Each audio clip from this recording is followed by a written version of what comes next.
세상을 변화시키려면 일반 사람과는 다른 그 무엇인가가 있어야 합니다. 다른 사람과 똑같이 먹고 똑같이 살면서 새 변화를 주도한다는 것은 있을 수가 없습니다. 사람들은 자신들과 다른 종류의 삶을 사는 자들에게 주목하기 마련입니다. 지난 주간 LA 다저스가 월드 시리즈에 패하는 바람에 조금 실망은 했습니다마는 원래 다저스는 뉴욕 브루클린에 있던 팀이었습니다. 1950년대 최고의 인기를 자랑하던 팀이죠. 저도 최근에 신문 칼럼을 통해서 알게 됐습니다마는 이 유명한 다저스를 LA로 유치한 사람이 젊은 여자분이었다고 합니다. 23살 난 로잘린드 위너 와이맨이라고 하는 USC를 졸업한 여자분이었습니다. 그 부모님이 구가와 웨스턴에서 약국을 했다고 하니까 한인타운의 전기를 이어받은 사람, 아무래도 큰일 하려면 한인타운을 배경으로 해야 되는 것 같습니다. 이번엔 USC를 갓 졸업하고 여자로서는 최초로 LA 제5지구 시의원에 도전을 했습니다. 대다수의 사람들이 다 비웃고 이것은 말도 안 되는 게임이라고 이야기했습니다. 그럼에도 불구하고 와이맨은 하루 7시간씩 사람들을 만나고 열쇠 킬레에 신발이 닳도록 뛰었다고 합니다. 그 결과 역사상 최연소로 시의원에 당선이 되어서 사람을 놀라게 했고 이 기록은 아직도 깨어지지 않고 있다고 합니다. 그러나 그것만이 아닙니다. 이번에 시의원에 당선된 후에 웨스트 코스트의 대표적인 도시인 LA에 프로야구팀이 없다는 것은 말이 안 된다, 그렇게 생각을 하고 그 당시 최고의 인기팀인 브루클린 다저스의 구단주 오멜리를 찾아가서 설득하기 시작했습니다. 처음에는 만나주지도 않고 거절을 했지만 포기하지 않고 2년 동안을 설득한 끝에 드디어 다저스를 LA에 유치할 수가 있었습니다. 나중에는 미니애폴리스에 있던 레이커스라고 하는 농구팀까지 LA로 유치하는 데 큰 역할을 하면서 이분의 영향력은 누구도 따라가지 못할 큰 영향을 발휘하게 됐습니다. 그래서인지 모르겠습니다마는 다저스의 구단주인 오멜리가 1979년도에 세상을 떠날 때에 그의 아들을 통해서 이 와이만에게 한 가지 소중한 유물을 전달해 주었습니다. 그 유물이 뭐냐고 하면은 키였어요. 열쇠였습니다. 그러나 그냥 열쇠가 아니라 다저스 스타디움의 모든 문을 열 수 있는 열쇠. It fits every door in Dodgers Stadium. 특별한 키. 이것은 오멜리 한 분만이 소유했던 것인데 그 소중한 키를 와이맨에게 전달해 준 것입니다. 이유가 무엇인가? 로잘린드 와이먼이 없었더라면 LA는 결코 오늘날의 LA가 될 수 없었기 때문이다. 이와 같은 이유 때문이었습니다. 여러분, 한 사람 때문에 도시가 변한다는 것 경이로운 사건 아닙니까? 한 사람의 역할 때문에 한 시가 바뀌어지게 되고 한 시의 지형도가 변화된다는 것은 굉장한 역사가 아닐 수가 없습니다. 무엇이 이와 같은 변화를 만들었을까요? 남들과는 다른 사람의 행보를 했기 때문에 그렇습니다. 남들이 비웃을 때 그녀는 신발이 닳도록 뛰었어요. 남들이 불가능하다고 말할 때 그는 포기하지 않고 끝까지 집념을 가졌기 때문에 LA라고 하는 큰 도시의 방향을 바꾸어 놓은 것입니다. 이런 의미에서 우리가 다르게 산다고 하는 것은 참 중요한 것입니다. 다르게 살 때에 무엇인가 새로운 일들을 창출할 수 있기 때문에 우리가 남들과 똑같이 길을 가고 똑같은 행태로 살아서는 아무런 변화를 만들 수가 없지만 남들과 다른 종류의 삶을 추구할 때 우리는 변화를 남길 수가 있고 열매를 남길 수가 있습니다.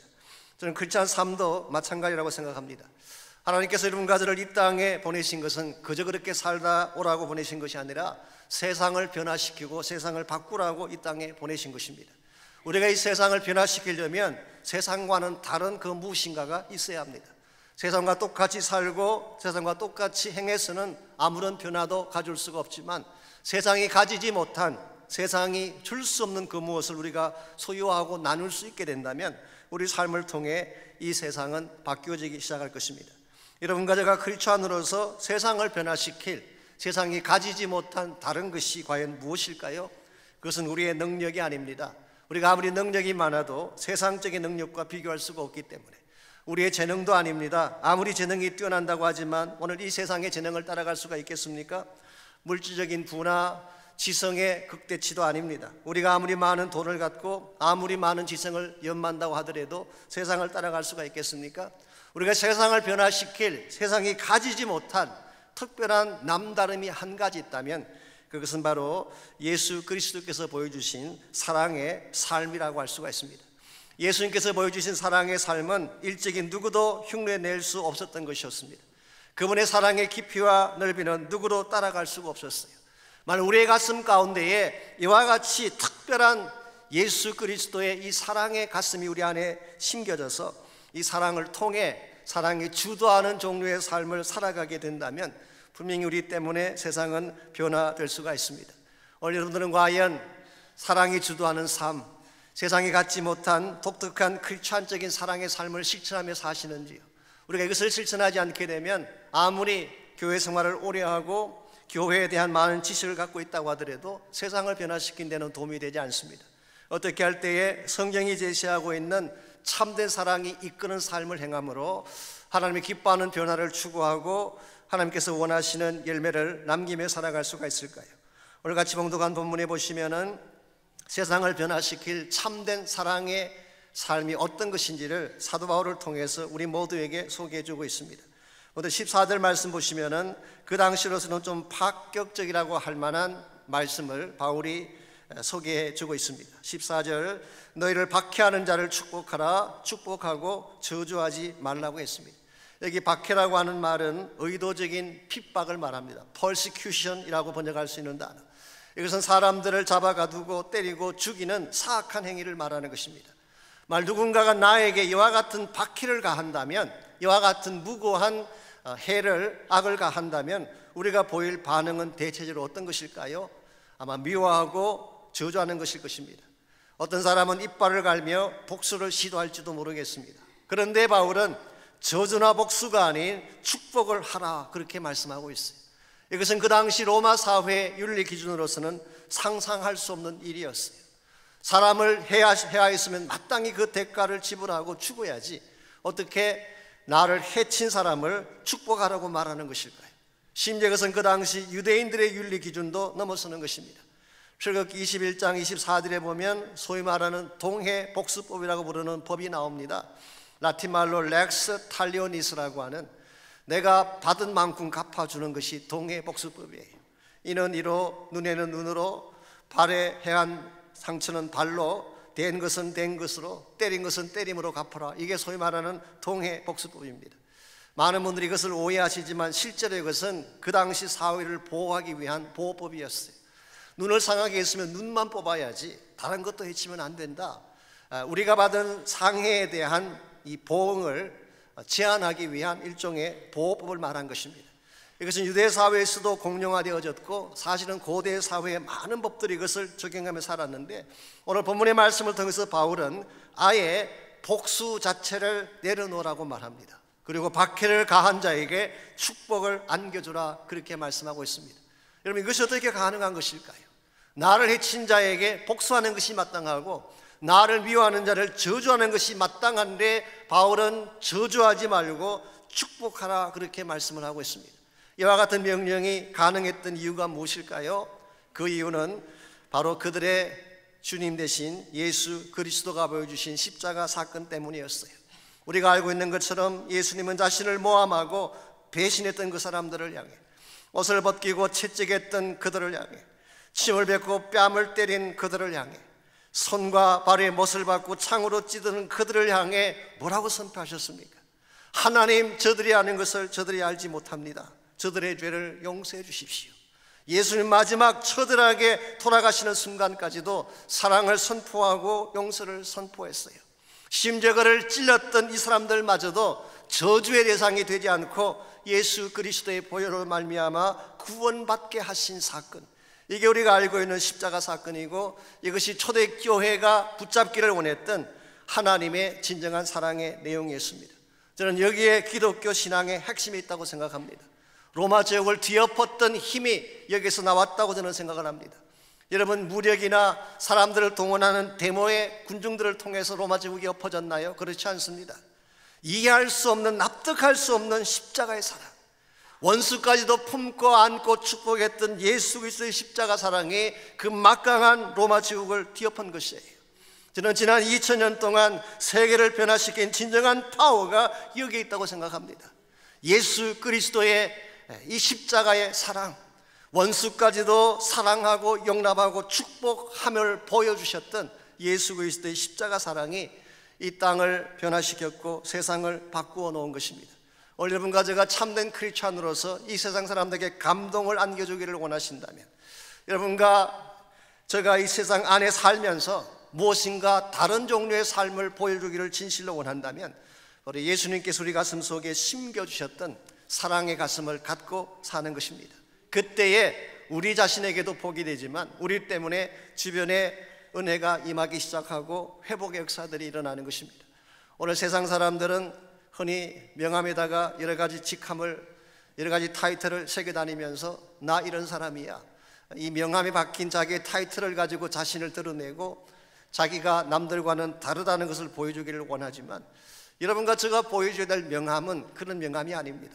세상의 학박사의 타이틀이나 사장이나 회장이나 재벌이라는 혹은 굉장한 이름을 가진 타이틀이 아니라, 우리가 정말 이 세상 가운데 보여줘야 될 명함은 진실함과 사랑이 담긴 예수 그리스도의 십자가 사건입니다. 우리가 만약 이것을 보여줄 수만 있다면, 나의 삶이 이와 같은 십자가의 그 사랑이 주도하는 삶이 내 삶이 될 수만 있다면, 사람들은 우리의 삶에 주목하기 시작하고 우리 때문에 우리 주변은 변화되기 시작할 것입니다. 오늘 가정이 변하는 비결, 오늘 하나님의 공동체가 변화될 수 있는 비결, 더 나아가서 이 사회가 변하고 이 땅이 바뀌어지게 만들 수 있는 비결은 우리 가진 무력이나 우리 가진 물질적인 능력이 아니라 십자가 사랑의 실천입니다. 우리가 어떻게 할 때에 예수님의 십자가 사랑이 실천되어지는 삶, 이 사랑이 주도하는 삶을 살아감으로써 저주와 복수를 넘어서서 참된 차원의 변화를 일으키는 그런 크리스찬으로 살아갈 수가 있을 거예요. 우리 같이 봉독한 본문에 보시면은 사랑이 주도하는 삶이 가지고 있는 세 가지 특징을 오늘 본문이 소개하고 있습니다. 정말 우리의 삶이 사랑 중심적인 삶이 되기를 원한다면 첫 번째로 마음의 동질성이 필요합니다. 마음의 동질성, 이걸 영어로는 sympathy라고 표현하기도 합니다. 이 sympathy라는 말은 순이라는 단어와 파토스라고는 두 헬라 말이 합쳐져서 만든 단어예요. 같은 마음을 갖는다, sympathy, 같은 마음을 갖는다, 그런 뜻이죠. 혹은 이것을 compassion, 같은 heart, 같은 아픔을 갖는다, 그렇게 번역할 수도 있습니다. 오늘 우리가 사랑이 이끄는 삶을 살아가려면 먼저 마음과 마음이 연결되어져서 상대방의 아픔도 알고 상대방의 입장도 알고, 그렇게 함으로써 우리의 마음이 하나로 뭉쳐지게 되는 것, 이것이 우리가 사랑을 실천하는 첫 번째 단계라고 할 수가 있습니다. 오늘 많은 사람들이 같은 공간에 살고 있고 같은 집안에 살고 있지만 마음이 깨어진 케이스들 많이 보잖아요. 얼굴갈고는 맞대고 있는데 마음은 각각 놀고 있는 케이스들 많이 볼 수가 있습니다. 이것을 회복하지 아니하면 참된 차원의 그리스도의 사랑은 일어날 수가 없다는 것입니다. 우리가 동일한 마음을 가지고 동질성의 마음을 가지려면 과연 무엇이 필요할까요? 우리 15절 16절을 보시게 되면 동질성의 마음을 가지는데 꼭 필요한 몇 가지 요소가 15절 16절에 나와 있습니다. 먼저 15절 말씀, 즐거워하는 자들과 함께 즐거워하고 우는 자들과 함께 울라. 이것은 동일한 필링을 가지라, 그런 뜻이에요. 우리가 동일한 마음으로 가려면 먼저 같은 필링을 가져야 되는 것입니다. 그것이 기쁨의 케이스건 아픔의 케이스건 같은 마음으로 느껴야 된다, 그런 뜻이에요. 솔직히 오늘 이 시대를 사는 많은 분들은 이것이 부족합니다. 누군가 아파할 때에 우리는 관심 갖지 않아요. None of my business. 그 아픔은 저 사람의 몫이지 나와 상관이 없다, 이렇게 살아가다 보니까 우리 마음이 무뎌질 때가 많이 있죠. 이것을 아파시라고 부릅니다. 이 무딘 마음, 냉담한 마음. 그래서 가정 속에서도 부부가 같이 생활을 하는데 상대방의 아픔을 모르기 때문에 서로 각각 무관심하게 살아가는 케이스가 많죠. 여러분, 아내의 아픔이 어떤지를 아시나요? 그들의 눈물이 어떤지를 아시나요? 이 상대방의 아픔이 나의 아픔으로 다가올 때 비로소 우리는 함께 갈 수가 있는 것입니다. 여러분, 누가 선교사가 되어서 해외로 나가는지 아십니까? 선교 공부를 많이 하는 사람이 아니에요. 신학을 공부한 사람들이 아닙니다. 저 먼 나라 척박한 땅에 사는 그들의 아픔이 나의 아픔이 되어지기 시작할 때, 그들의 아픔을 나의 아픔으로 안을 수 있는 사람만이 그들을 향해 떠날 수가 있는 것입니다. 이런 면에서 우리 크리스찬 삶이 하나가 되기를 원한다면, 마음이 하나로 회복되기를 원한다면 1차적으로는 같은 feeling, 같은 느낌이 필요합니다. 두 번째로 마음의 하모니가 필요합니다. 16절을 계속 보시면요, 서로 마음을 같이 하며 그랬어요. 우리 번역은 이렇게 번역이 됐지만 영어 성경 보시면은 live in harmony with one another, 서로 마음의 하모니를 이루고 살아라, 그렇게 번역이 되어 있습니다. 여러분, 서로 하모니를 이루는 삶과 반대 개념이 뭘까요? 일방적인 강요로 사는 것입니다. 나는 옳고 당신은 틀렸으니 샤답하라, 이게 바로 일방적인 삶이에요. 한국의 전형적인 가부장적 멘탈리티가 이렇지 않았어요? 오늘은 물론 그 반대 케이스도 있습니다. 아내가 남편을 샤답시키는 케이스도 없잖아, 있긴 하죠. 이와 같은 멘탈리티로는 사랑이 흘러갈 수가 없는 것입니다. 상대방에 대해서 one another, 서로 마음의 문을 열고 마음의 소리를 들을 수 있을 때, 그때 나누어진 마음이 하나로 뭉쳐지게 되는 것입니다.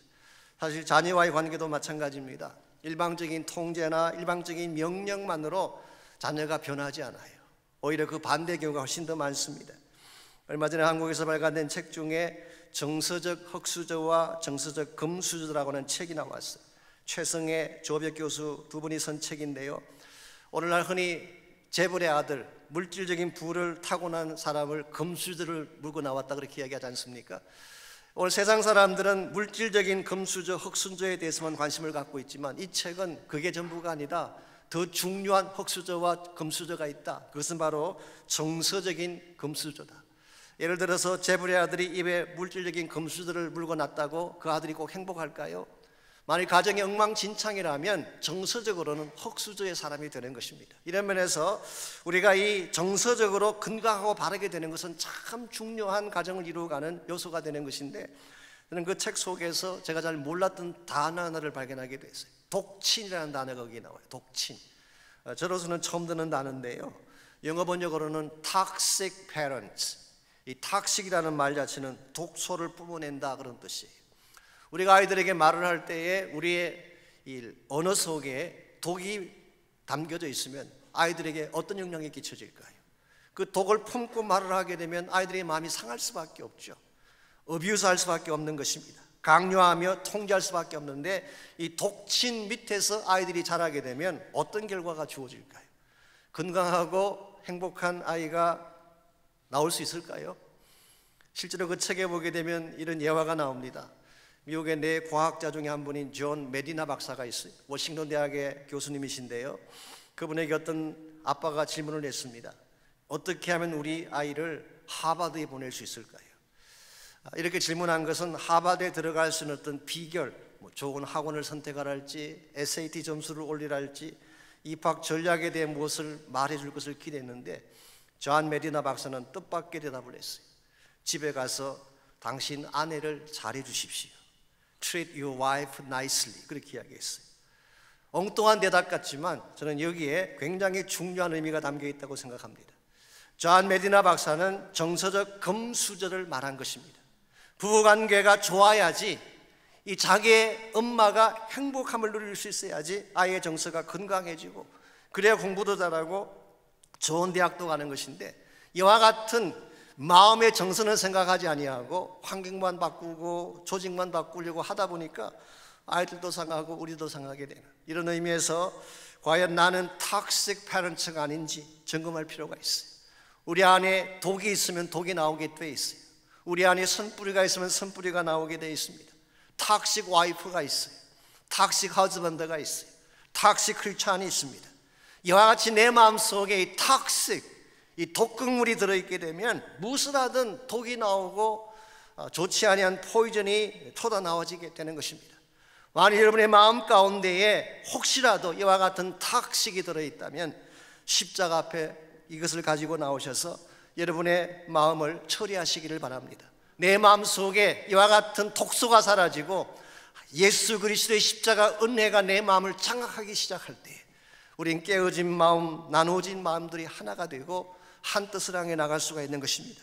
16절 하반부를 보시면 여기에 덧붙여서 또 한 가지가 나옵니다. 우리 마음의 동질성을 가지려면 같은 feeling, 열린 마음, one another죠. 뿐만 아니라 16절에 또 한 가지가 나오는데, 그것은 바로 낮은 마음을 가져야지 우리가 마음의 동질성을 이룰 수 있다고 바울은 기록하고 있습니다. 서로 마음을 같이 하며 높은 데 마음을 두지 말고 도리어 낮은 데 처하며 스스로 지혜 있는 채 하지 말아라. 마음을 높이지 말고 잘난 체 하지 말고 마음을 낮추라, 그런 뜻입니다. 사실은 이것은 예수님께서 이미 그분의 공생애를 통해 보여주셨던 삶의 원리입니다. 신학자들은 흔히 이것을 Incarnational Principle, 성육신의 원리라 그렇게 부르기도 합니다. 하나님이신 예수님께서 그분과 우리와 교제를 하기 위해서 그분의 위치까지 우리를 올라오게 하셨다면 우리 가운데 과연 그분과 만날 수 있는 자가 있을까요? 우리의 인격이 변하고 삶이 변하고 도덕성이 변해서 예수님의 위치까지 올라가서 그분과 만나고 교제할 수 있는 사람, 그런 사람이 과연 있을까요? 그건 불가능한 것입니다. 그래서 예수님께서는 자신을 비워서, 자신을 낮추어서, 자신이 우리와 같은 위치까지 내려오셔서 우리를 만나주시고 대화하시고 교제하신 사건, 이게 성경이 말씀하고 있는 예수 그리스도의 삶이었습니다. 빌립보서 2장 7절은 이것을 이렇게 묘사했습니다. 자기를 비워 종의 형체를 가지사 사람들과 같이 되셨다. He emptied himself, taking the form of a servant. 종의 형체를 택하시고 자신이 가진 모든 것을 다 비워내심으로 하나님의 아들이신 그 높고 높으신 예수 그리스도와 우리와 같은 레벨에서 대화하며 교제하며 한 뜻으로 살 수 있는 그런 케이스가 되었다고 말하고 있습니다. 사실 이것이 참된 승리의 비결이고 참된 높아짐의 비결입니다. 성경이 이와 같이 예수님이 자기를 비워내셨기 때문에 하나님이 그를 지극히 높여 모든 이름 위에 뛰어난 이름이 되게 하셨다고 성경은 기록합니다. 이 사실을 잘 알지 못하는 수많은 사람들이 본인이 높아지는 것이, 본인이 이기는 것이 승리라고 생각하지만 성경은 사실 반대를 말하고 있습니다. 본인을 버리는 것이, 지는 것이 승리라고 성경은 말하고 있습니다. 부부관계에서도 가만히 보게 되면 부부싸움을 할 때가 있지 않습니까? 어떻게든 부부싸움에 이기려고 하는 분이 계세요. 이기면 여러분 마음이 편하던가요? 이기고 나면 둘 다 상합니다. 예를 들어서 내가 정말 아주 강력한 힘을 발휘해서 자기 부인을 이겼어요. 자, 부인에게 이겼다고 해서 누가 상을 주나요? 누가 와서 칭찬하든지 금메달 안겨주나요? Nothing. 아무 의미가 없어요. 내가 이기고 나면 상처받아 울고 있는 아내만 있고 상처를 안겨줬던 나의 마음에 부담만 있지 아무런 유익이 없어요. 그러므로 사실 부부싸움에서는 이기는 게 중요한 게 아니에요. 사랑하는 것이 중요한 것입니다. 그래서 미국 분들이 흔히 말하는 건강의 비결 중에 이런 예화가 있죠. 한 번은 104세 된 할아버지가 생일 파티를 하게 됐는데 모여있는 사람들이 장수의 비결이 뭐냐고 물었습니다. 그때 그 할아버지가 이렇게 답변을 했습니다. 젊었을 때 부인과 약속을 했다는 것입니다. 부부간의 의견 차이로 다툴 일이 생기면 잘못한 사람이 집 밖으로 나가서 30분간 집을 돌고 들어오기로 약속을 했습니다. 그런데 이 할아버지 말씀에 의하면 본인은 다툴 때마다 항상 본인이 잘못했기 때문에 매일 나가서 몇 바퀴씩 돌고 돌아왔더니 이렇게 건강하게 되었더라고. 다툴 때마다 본인이 잘못해서 나가서 30분 돌고 들어오고 또 잘못하면 또 나가서 30분 돌고 들어왔더니 마음도 건강해지고 다리도 튼튼해지는. 여러분, 이 스토리에서 진짜로 그 할아버지가 항상 잘못만 했을까요? I don't think so. 잘못한 일도 있고 잘한 일도 있을 거예요. 근데 상관하지 아니하고 처음부터 나는 졌다 생각하고 내가 잘못했다 생각하고 바깥으로 나가서 30분간을 돌고 오니까 결과적으로 누가 더 건강해지나요? 이긴 아내일까요? 져서 나가서 돌고 온 남편일까요? 저는 여기에 우리 인생을 건강하게 사는 비결이 있다고 생각합니다. 지는 것이 이기는 거예요. 나를 비울 때 하나님이 더 큰 축복을 안겨주시는 것입니다. 나를 낮출 때에 하나님이 나를 높여주시는 것이 성경이 말하는 바른 삶의 원리이지, 내가 잘난 척하고 내가 뛰어났다고 주장함으로써 나를 높이는 것은 어리석은 것입니다. 이런 면에서 우리가 한 마음, 동질성의 마음을 가지기를 원한다면 같이 느끼고 서로 인정해주고 그리고 서로 자신을 버림으로 하나님의 사랑을 마음에 담는 것입니다. 이것이 우리가 사랑을 실천하는 첫 번째 비결이에요. 두 번째는 관계의 포용성을 통해서 우리는 사랑을 나타낼 수가 있습니다. 관계의 포용성을 통해서 이 마음의 동질성으로 서로 마음이 연결될 수는 있지만 마음이 연결된 후에 우리가 해야 될 두 번째 과제는 모든 사람들을 품는 것입니다. 모든 사람들을 품는 것.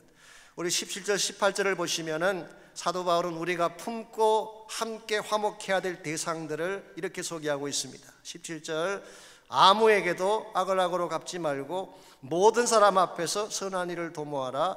할 수 있거든 너희로서는 모든 사람과 더불어 화목하라 라고 했어요.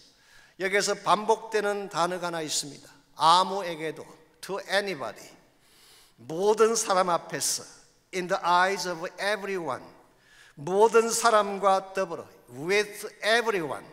여기 모든 사람, 모든 자라고 하는 표현이 반복해서 나오고 있습니다. 여기서 바울은 우리가 만들어가야 될 관계성의 대상에는 누구도 제외될 자가 없고 모든 자가 포함되어야 함을 강조하고 있습니다. 이런 의미에서 크리스찬 삶은 인클루시브한 삶이지 엑스클루시브한 삶이 아닙니다. 즉 함께 포용하고 안는 삶이지 배타적으로 차별하고 당파적으로 나누는 삶이 아니다, 그런 뜻이에요. 실제로 성경을 보게 되면 초대교회 안에는 모든 사회 계층의 사람들이 다 함께 모여서 초대교회 공동체를 구성한 것을 발견할 수가 있습니다. 제가 신학교 다닐 때에 제가 신학교 공부할 그 당시에 가장 유명했던 교회 성장학 이론이 있었습니다. 그게 풀러 신학교의 닥터 맥가브란 같은 분이 주창해서 만든 이론입니다만은 그 원리가 뭐냐고 하면 호모지니어스 프린시플이라고 하는 동질성의 원리라고 하는 그런 교회 성장의 그 이론을 그가 펼쳤고 그것이 한때 유행했던 적이 있었어요. 저도 신학 다니면서 그것이 맞다고 생각을 했었는데 나중에 성경을 다시 보니까 맞지 않는 것 같아요. 왜냐하니까 성경이 말하고 있는 공동체는 호모지니어스한 그룹이 아니었어요. 굉장히 다른 계층의 그룹들이 함께 모여서 만든 공동체. 그래서 갈라디아서 3장 28절을 보시면 바울은 이렇게 권면했습니다. 너희는 유대인이나 헬라인이나 종이나 자유자나 남자나 여자나 다 그리스도 예수 안에서 하나이다. 여기서 바울은 무엇을 우리에게 소개하고 있습니까? 교회 안에 헬라인과 유대인이 공존했다는 뜻이에요. 민족적으로 다른 사람들, 문화적으로 다른 사람들, 그래서 헬라인도 있고 유대인도 있었어요. 심지어 종도 있고 자유자도 있었어요. 아시겠지만 그 당시 로마 안에는 50%가 슬레이브였어요. 로마 전체 인구의 절반 정도가 노예들이었어요. 그들 가운데 상당 숫자는 예수님을 영접하고 교회 안으로 들어와서 성도가 된 것입니다. 그래서 바울은 너희들이 과거 신분이 종의 신분이었든지 자유자의 신분이었든지 상관하지 아니하고 그리스도 안에서 다 하나가 돼야 된다. 심지어 남자나 여자도 구별해서는 안 된다. 차등이 없다. 너희들 모두는 다 그리스도 예수 안에서 하나이다. 그렇게 말하고 있어요. 이 말씀에 근거하면 초대교회 공동체는 다양한 사람들이 모였던 공동체, 다양한 계층의 사람들, 계급이 다른 사람들, 배경이 다른 사람들, 각양각색의 사람들이 다 모였지만 그리스도 안에서 all one in Christ, 그리스도 안에서 모두가 하나가 된 공동체. 성경은 이것을 교회라고 불렀습니다. 여러분, 이와 같이 각각 다른 계층의 사람들, 다른 종류의 사람들을 하나로 만들었던 근본 원인이 뭘까요? 그것은 바로 예수 그리스도의 보혈 때문입니다. 예수님의 보혈이 이방인과 유대인 사이에 막힌 담을 허물었어요. 예수님의 보혈이 종과 자유자의 계층의 차등을 허물었어요. 예수 그리스도의 보혈이 가진 자와 가지지 못한 자의 배리어를 허물어서 그리스도 안에서 하나 되게 한 것, 이게 성경이 말하고 있는 신앙 공동체의 핵심이라고 생각합니다. 오늘 사실 하나님의 공동체가 하나가 되지 아니하면 세상에 할 말이 없어요. 세상을 하나 되라고 말할 메시지를 찾을 수가 없는 것입니다. 저는 이것이 사실이 아니기를 바라지만 1980년대 90년대 한국교회가 한참 부흥할 때, 물론 이것은 숫자적인 차원의 부흥을 의미하는 것이긴 합니다만은 강남에 그런 교회들이 있었다고 제가 들었어요. 집 주인이 나가는 교회 따로 있고, 가정부가 나가는 교회 따로 있고, 사장님 나가시는 교회 따로 있고, 운전기사가 나가는 교회가 따로 있고. 저는 물론 이것이 사실이 아니기를 바랍니다만은 만약 그것이 사실이라면 그것은 교회의 바른 모습은 아닙니다. 신약 성경이 말하는 교회의 바른 모습은 아니에요. 하나님의 몸 된 교회는 모든 자들이 다 올 수 있어야 되고, 모든 자들이 다 예수님의 보혈 때문에 하나를 이룰 수 있어야 돼요. 그때의 교회가 교회다워지고 교회가 세상을 향해 말할 수 있는 메시지가 나오기 시작하는 것입니다. 우리도 하나 되지 못하면서 우리도 깨어지고 분열을 반복하면서 세상을 향해 평화하라, 하나 되라 말할 수가 있겠어요? 오늘 우리가 정말 예수 그리스도의 사랑을 통해서 세상을 변화시키기를 원한다면 우리는 그리스도 안에서, 복음 안에서 하나가 되어서 함께 갈 수 있어야 됩니다. 마지막 세 번째로 우리가 사랑을 통해서 세상을 변화시키기를 원한다면 더 적극적인 축복의 삶을 살 필요가 있습니다. 축복의 적극성. 그냥 단순히 축복하는 정도가 아니라 세상적인 기대를 넘어선 축복을 말합니다. 이와 같은 것이 있을 때 세상은 감동을 받게 되고 변화를 가지게 되는 것입니다.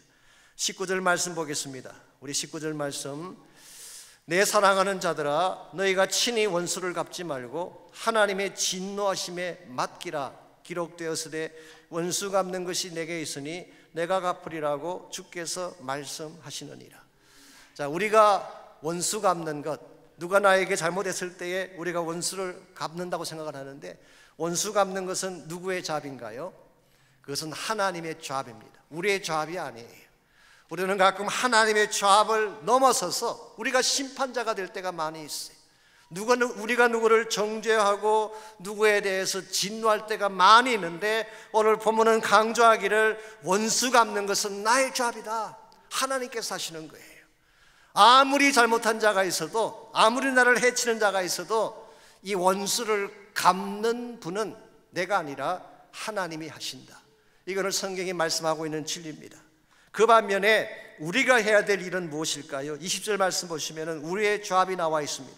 내 원수가 줄이거든 먹이고 목마르거든 마시게 하라. 그리함으로 내가 숯불을 그물이에 사 놓으리라. 우리가 해야 될 잡은 뭔가요? 원수가 줄일 때 먹이는 것입니다. 원수가 목마를 때 마실 물을 주는 것입니다.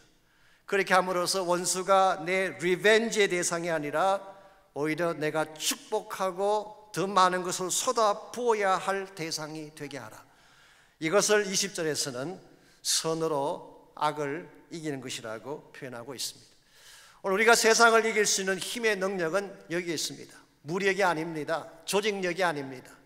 수많은 사람들을 동원하는 동원 능력이 아니라 바로 원수까지도 품고 한 걸음 더 나아가서 나를 상하게 만들었던 그들을 먹이고 마시우게 하는, 그렇게 함으로써 그들의 머리에 숯불을 쌓아 놓는 것처럼 만드는 것이라고 오늘 성경은 밝히고 있습니다. 사실 이것은 예수님께서 이미 산상보훈을 통해서 말씀하신 내용을 바울이 그대로 다시 리프레이즈한 것입니다. 우리는 이것을 세컨드 마일 프린시플이라고 말합니다. 심리의 원리라고 부르고 있습니다. 주님은 공관복음서에서 산상보훈에서 말씀할 때에 오른밤을 때린 자가 있거든 왼편을 내어놓아라. 누가 속옷을 요구하거든 겉옷까지도 내어주어라. 누가 억지로 오리를 가게 할 때는 심리까지 willingly 동행해 주라. 그런 말을 했어요. 이게 소위 말하는 second mile, 그 다음 마일, 원하는 것, 요구되는 것보다 더 넘어서서 행하는 축복의 삶을 말하는 것입니다. 제가 며칠 전에 유튜브를 봤더니 그 중국의 시진핑 주석이 나와서 인민대회 때 했던 연설이 소개되어 있었습니다. 그분이 그런 말을 했어요. 서양 사람들은 오른밤을 맞으면 왼밤을 돌리되라 그러는데 서양 속담이라고 그가 인용을 했지만 실제로는 성경의 내용을 그가 이렇게 말한 것입니다. 서양 사람들의 속담에 보면은 오른밤을 때리면 왼밤을 돌리되라 그렇게 말을 했는데 우리는 그렇게 하지 않는다. 오른밤 치는 자에게 즉각적으로 양쪽 밤을 후려치는 것이 우리의 정서라고 이야기했어요. 제가 그 유튜브 내용을 보면서 이와 같은 멘탈리티로 과연 세계를 장악할 수가 있을까? 이와 같은 정서로 대국이 될 수가 있을까? I don't think so. 이와 같은 마음으로는 절대로 세계를 품을 수가 없습니다. 나에게 상해를 가한 자에게 더 풍성한 것을 줄 수 있는 second mile principle을 행할 때에 여러분이 크리스찬 삶에서 나에게 해를 가한 자에게 원수를 갚지 않는 것 굉장한 것입니다. 그것도 굉장한 신앙이에요. 그런데 만일의 경우에 거기서 멈추지 아니하고 second mile까지 의무를 넘어서서 나를 상하게 한 자를 축복하는 단계까지 가게 된다면 그때 숯불을 그 머리에 쌓아놓는 것처럼 된다. 이 말의 뜻이 무엇일까요? 이 고대 사회에서 흔히 행했던 프랙티스 중에 하나라고 생각합니다만은, 사람의 머리에 숯불을 얹어놓게 되면 그 열기 때문에 얼굴이 후끈거리고 땀이 나고 어쩔 줄을 몰라 당황하는 모습이 되지 않겠습니까? 내가 뭘 잘못했으면 그게 응당한 이 해를 받아야 되는데 잘못한 나에게 사랑을 베푼단 말이죠. 잘못한 나에게 더 큰 은혜를 베풀 때에 어찌할 바를 몰라 하며 황송해하는 모습을 그렇게 표현한 것입니다. 여러분, 우리가 이와 같이 내가 행한 것에 마땅한 것을 받는 것이 아니라 생각지 못했던 은혜를 받게 되고 내가 생각지 못했던 사랑을 받게 되면 그들이 마음속에 감동이 일어나기 시작하고 참된 변화가 일어나기 시작하는 것입니다. 그 좋은 예가 구약 성경에 나오는 다윗과 사울 왕의 케이스라고 할 수가 있습니다. 여러분 아시는 바대로 다윗은 참 훌륭한 청년이었습니다. 골리앗을 이기고 유다 민족을 사랑하고 그리고 심지어 사울 왕까지도 지극히 사랑했던 충신 중에 한 사람이었어요. 그랬는데 사울 왕이 시기심 때문에 이 다윗을 죽이려고 했어요. 그래서 이 다윗은 자신의 젊은 청춘을 10년 이상을 유다 광야를 방황하며 보내야 했습니다. 때로는 배고픔도 느끼고 때로는 동굴 속에 같이 갇혀서 암흑 가운데 지내기도 하고 심지어는 죽음의 위기를 몇 번씩이나 넘기면서 그렇게 다윗은 살았어요. 우리가 만일 다윗이라면 이 사울에게 어떤 감정을 품었을까요? 아마도 복수하는 칼을 갈았을 것입니다. 지금은 내가 이렇게 연약해서 쫓겨다니지만 언젠가 기회가 오면 반드시 내 손으로 복수하리라 그렇게 생각하며 정오심을 길렀을 것 같은데 다윗은 그렇게 하지 않았어요. 사무엘 하에 보게 되면 사무엘 상기죠, 상 24장에 보게 되면 이 다윗이 사울 왕을 직접 죽일 수 있는 기회가 찾아왔어요. 한 번은 사울이 굴 속에 들어와서 급한 볼일을 보시느라고, 이 볼일 볼 때는 오직 학문에만 집중하는 그런 시간이죠. 그러므로 노막 찬스, 그게 집중해서 있는 그 사람을 뒤에서 칼만 들어 치면 죽일 수 있는 기회인데 다윗은 그렇게 하지 않았어요. 여호와께서 기름 부음 받은 자를 내가 해칠 수가 없습니다. 그리고 오히려 그 사울 왕을 해치지 아니하고 옷자락만 살짝 베고 그를 살려 보냈습니다. 나중에 이 사실을 알게 된 사울이 뭐라고 고백했어요? 사무엘상 24장 16절에 보면은 이런 고백이 나옵니다. 내 아들 다윗아, 이것이 내 목소리냐 하고 소리를 높여 울었다고 기록했어요. 비록 사울이 악한 왕이긴 했지만 그리고 앞으로도 또 범죄할 그런 사람이긴 했지만 at least 이 순간만은 이 사울의 마음 중심에 견딜 수 없는 통해가 일어난 사건이에요. 자기를 마땅히 죽일 수 있는 위치에 있는 다윗이 자기를 죽이지 아니하고 오히려 그를 긍휼히 여기고 살려 보낸 그 사실에 대해서 사울은 통회함으로 울었던 사건, 아마도 이것이야말로 참된 승리의 비결이 아닌가 생각합니다. 다윗이 골리앗을 이긴 것도 위대한 승리죠. 블레셋을 물리친 것도 위대한 승리죠. 다윗이 예루살렘 성을 차지하고 정복자가 된 것도 놀라운 승리이긴 하지만 그보다 더 위대한 승리는 사울을 용서해 준 사랑의 승리였습니다. 만일 여러분과 제가 다윗이 보였던 이러한 마음으로 우리의 형제와 자매를 보고 우리 가정의 가족들을 보고 이 땅에 살아가는 사람들을 보게 된다면 아마 우리의 삶의 내용은 분명히 달라지게 될 것입니다. 사랑하고 용납하고 축복하는 삶.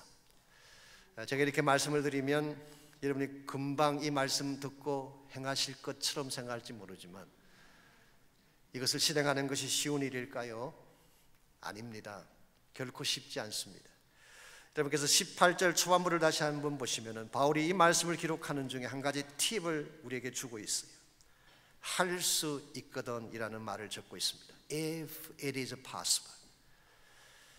이 할 수 있거든 이라는 이 말을 기록한 이유는 이것을 행하는 것이 실제로는 쉽지 않음을 알았기 때문에, 더 정확하게 말하면 우리 가진 본성으로는 불가능하다는 사실을 알았기 때문에, 우리는 본질적으로 사랑할 수 있는 본성을 가진 자들이 아니에요.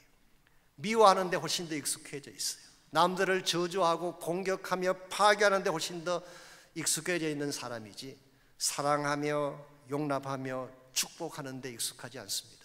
이유가 뭘까요? 우리의 sinful nature 때문에 그런 것입니다.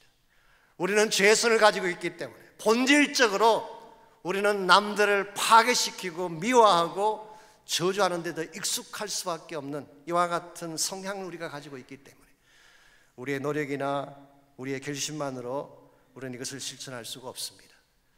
이것을 행할 수 있는 유일한 한 가지 가능성이 있다면 바로 이와 같은 사랑을 직접 행하시고 보여주셨던 예수님의 가슴을 이양받을 때 transplant His heart into us, 우리 안에 이 예수님의 가슴을 이양받을 때 그때 우리는 비로소 사랑하며 축복하며 살아갈 수가 있습니다. 요한복음 13장에 보시게 되면 예수님께서 제자들의 발을 씻기신 사건이 기록되어 있습니다. 너무나 잘 아는 유명한 사건이죠. 식사가 끝이 났습니다. 그럼 마땅히 누군가가 일어나서 발을 씻겨야 되는데 제자들 중 어느 누구도 일어나 발을 닦는 자가 없었습니다. 그때 예수님이 일어나셔서 허리에 수건을 두르시고 제자들 앞에 엎드려 그들의 더러운 발을 씻기기 시작하셨어요. 자, 이 부분에 대해서 크리소스톰이라고 하는 유명한 교부가 이런 질문을 던졌습니다. 이 크리소스톰은 4세기 말엽에 우리 콘스탄티노플의 대주교를 지냈던 유명한 교부입니다. 이런 질문을 그가 던졌어요. 그날 밤 그 다락방에서 예수님께서 누구의 발을 가장 먼저 씻겨주셨을까? 그리고 밑에 답을 적기를 틀림없이 가룟 유다였을 것이다. 왜냐하면 유다를 사랑하면 사랑하지 못할 자가 없을 것이기 때문이다. 물론 이것은 크리소스톰의 상상에 불과한 것이긴 하지만 여기에는 우리 모두가 붙잡아야 될 중요한 메시지가 있다고 생각합니다. 여러분, 가룟 유다는 우리가 절대 용서할 수 없는 사람을 대표합니다. 다른 사람은 다 용서해도 이 사람만은 용서할 수 없다는 사람이 가룟 유다예요. 자기 스승의 가슴에 못을 받고 배신하고 그 원수를 팔아넘겼던 사람이 가룟 유다였잖아요. 다른 사람은 다 용서할 수 있지만 이 사람만은 용서할 수 없다는 자가 바로 가룟 유다인데, 만일 가룟 유다의 발을 씻길 수 있다면 모든 사람의 발을 씻길 수 있다는 교훈이었습니다. 여러분과 저의 마음속에도 가룟 유다가 있어요. 용서하지 못할 유다가 있어요.